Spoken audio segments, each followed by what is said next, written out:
Let me make you fast because with a class session of an advanced English expression, take no prisoners, which means to be very determined and not care about other people's feelings when trying to achieve something.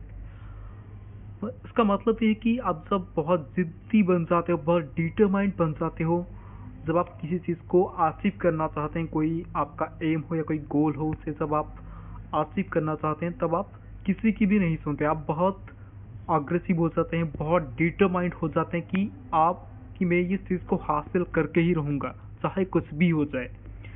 इसे कहते हैं take no prisoners. Being ruthlessly aggressive or uncompromising in the pursuit of one's objectives. तो आप जब भी कोई M को आपका अचीव करना चाहते हैं, तब आप बहुत डिटरमाइंड हो जाते हैं कि चाहे जो भी हो जाए, मैं इस चीज़ को हासिल करके ही रहूँगा। तो इसके लिए आप इस एडवांस्ड एक्सप्रेशन का इस्तेमाल कर सकते हैं, take no prisoners. So let's get the hang of some examples. Notwithstanding I am canonized as a quintessential sesquipedalian, I take no prisoners when the discount announcers pick up the castles against my flippant canorious English. Notwithstanding means because. क्योंकि I am canonized as a quintessential sesquipedalian. Quintessential means the best example of something. Sesquipedalian means a lover of long English vocabulary. मतलब जिसको English का जो नए नए words होते हैं, बहुत एक्सेलेंट वोकेबुलरी होता है, जिन्हें उनसे प्यार होता है, जिन्हें उनसे ऑब्सेशन होता है, पैशन होता है, जिनका सीखना, उन्हें कहते हैं सेस्क्विपेडालियन।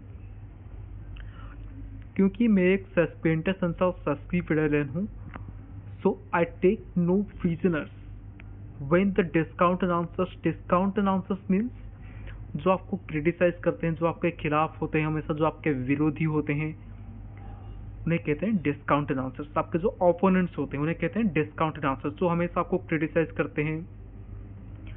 Pick up the cudgels means किसी के खिलाफ कुछ बोलना या किसी के खिलाफ आवाज उठाना।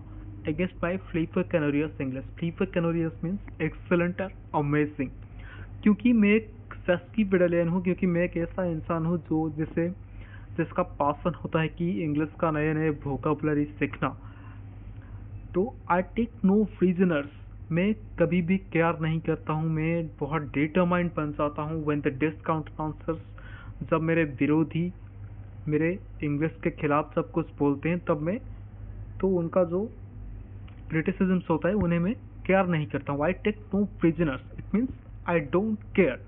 मतलब जो भी वो कमेंट्स करते हैं, जो भी वो क्रिटिसिज्म देते हैं, तो उन्हें मैं इग्नोर करता हूँ, मैं वो सब सुनता ही नहीं। मैं जो मेरा गोल होता है, जो एम होता है, मैं उससे हासिल करने में सिर्फ फोकस करता हूँ और बाकी सब चीज़ों को मैं इग्नोर करता हूँ।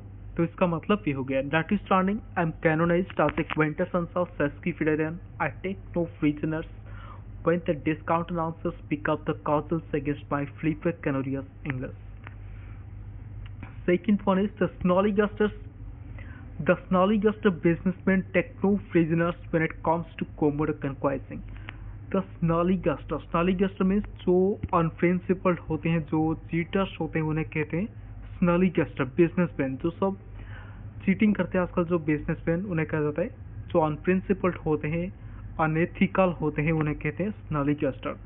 तो जो ऐसे बिजनेसमैन होते हैं, they take no prisoners, वो कभी किसी के बारे में सोचते ही नहीं है। When it comes to commodore conquisting means earning money, जितना हो सके पैसे कमाना। जब पैसे कमाने की बारी आती है, तब वो किसी के बारे में कभी सोचता नहीं, किसी को कितना प्रॉब्लम हो रहा है इतना पैसा अफोर्ड करने के लिए, तो वो इसके बारे में कभी सोचते ही नहीं है। जितना हो सके उतना पैसा वो उनसे लूटते हैं, तो इन्हें बोला जाता है snollyguster businessmen। The snollyguster businessmen take no prisoners, इसका मतलब हो गया कि ये जो बिजनेसमैन होती है, ये किसी के बारे में कभी केयर ही नहीं करते हैं, किसी का फीलिंग्स के बारे में कभी सोचते ही नहीं है जब पैसे कमाने की बारी आती है। The snollyguster businessmen take no prisoners when it comes to commodore conquisting. So that's all for today. Obstacle you to be perspicacious with a short first English expression, take no prisoners to grasp yourself. Thank you.